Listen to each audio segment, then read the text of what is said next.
What's good, guys? It's the novice back again. I'm doing another train of thought video. This time, I want to talk about something very quickly.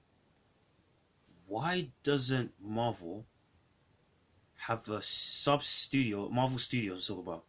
Why doesn't Marvel, when it comes to MCU, have a sub studio made for mature rated projects, like more well, some people call it R rated, depending on where they live.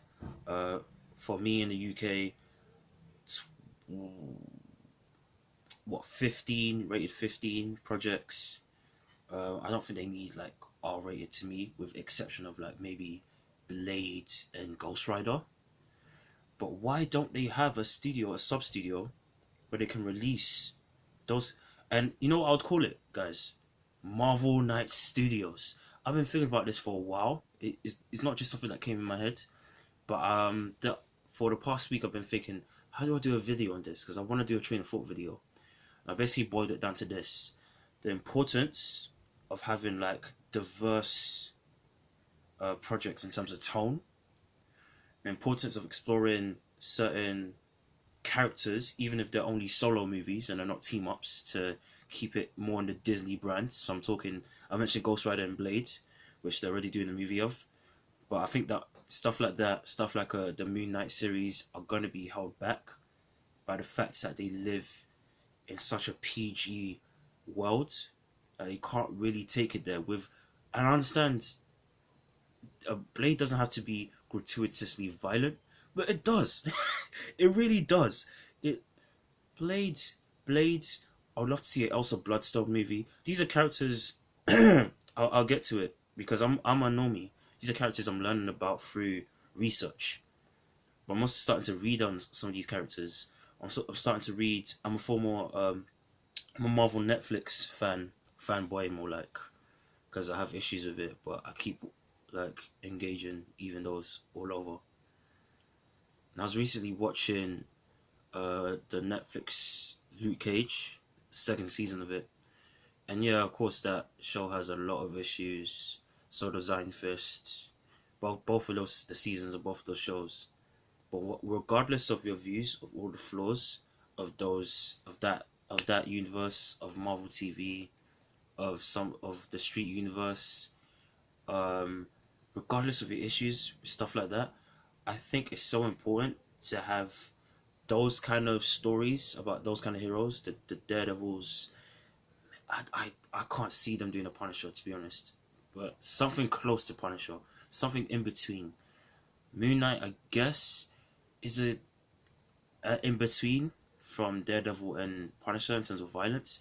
But Moon Knight to me should seem so scary that you would want Punisher to kill you. Because Moon Knight, the first time I've read some Moon Knight, and the first time I read Moon Knight, it was I don't know the guy's full name. I think Charles Houston. Is like a 2006 run. I'm reading the first volume. It's called the Bottom. That's literally the name of the volume of comic. And he's having a fight with either like some glorified henchman or one of his enemies in the comics. I think it's Bushman. This dude tears the flesh off of this dude's face and holds it up to the sky, to the moon god Khonshu. This dude is insane, and not just because he has mental health issues. There he is. Moon Knight is a whole different kettle of fish. He's a few spanners loose. Again, I don't just mean because like he should feel unhinged in terms of the fear that comes with him as a character, and I feel like you can't go to those levels if you're not prepared to have slightly more mature projects. Like I said, to me, I don't think this Marvel Knights like sub studio that would exist with MCU projects.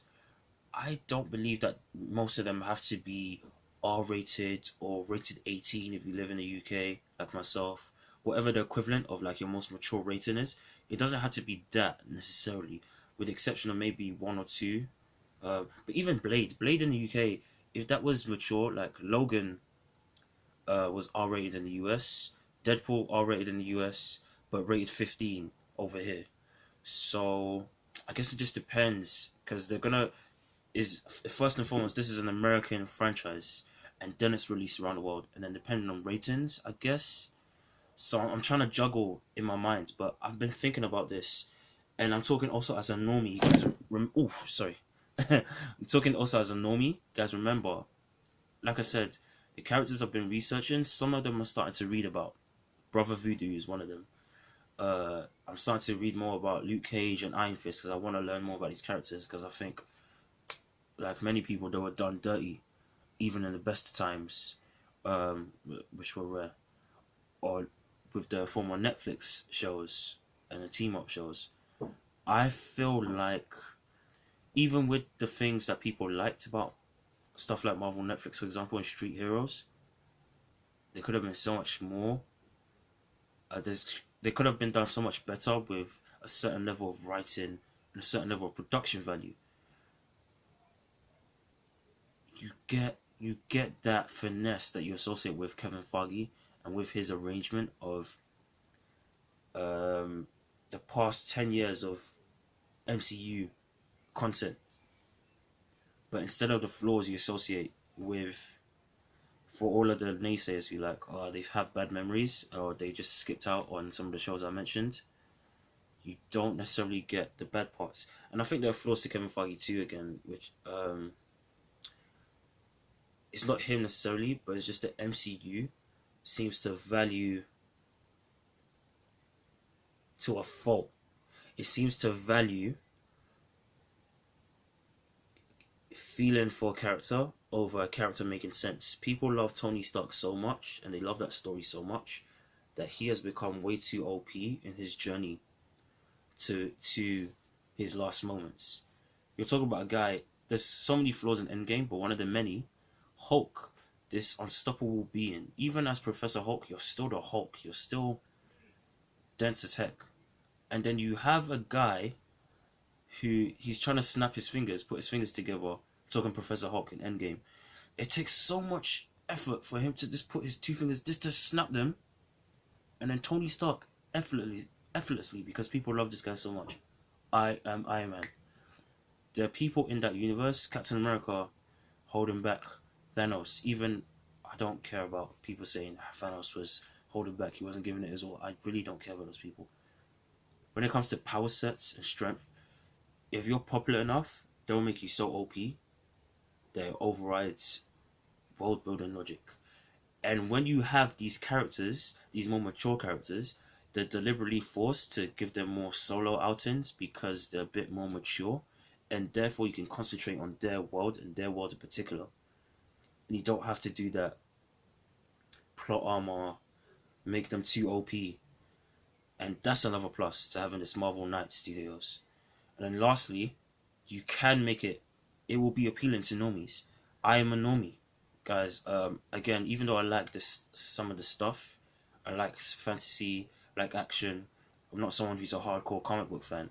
I know about some of the characters I mentioned, Elsa Bloodstone, Moon Knight, Man Thing, the Midnight Suns. I know about a lot of these characters because of research into them. I've read a little bit, like Doctor Strange. I know about Midnight Suns both because of research and reading a bit of Doctor Strange Damnation, which is a run with the Midnight Suns, the new version. I've read a little bit of Brother Voodoo. I was reading them just now not long before I filmed this.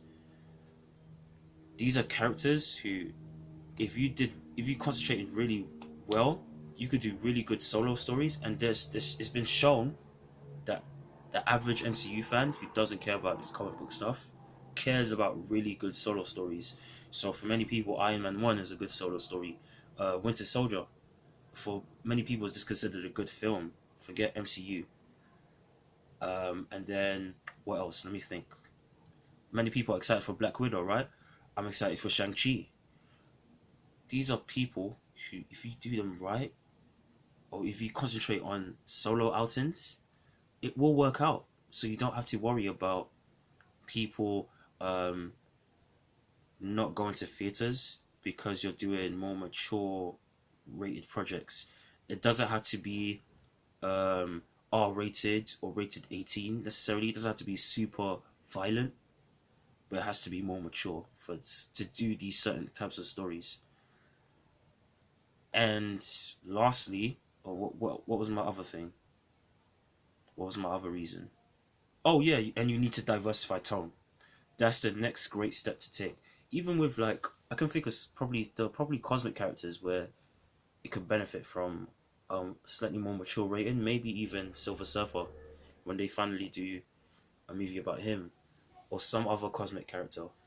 I'm sure that someone in the comments just let me know, because again, I'm talking as a normie, so I think it could be appealing to me and to people who are disinterested, but they're casual Marvel fans, casual blockbuster fans. I think this could work, man. Marvel Knight Studios, start the hashtag. It needs to happen to do these characters justice, and to do like the future of the storytelling justice. That's it, guys. If you like this video, please feel free to check out some of my others. Apart from that, that's it. Signing off. I'm out.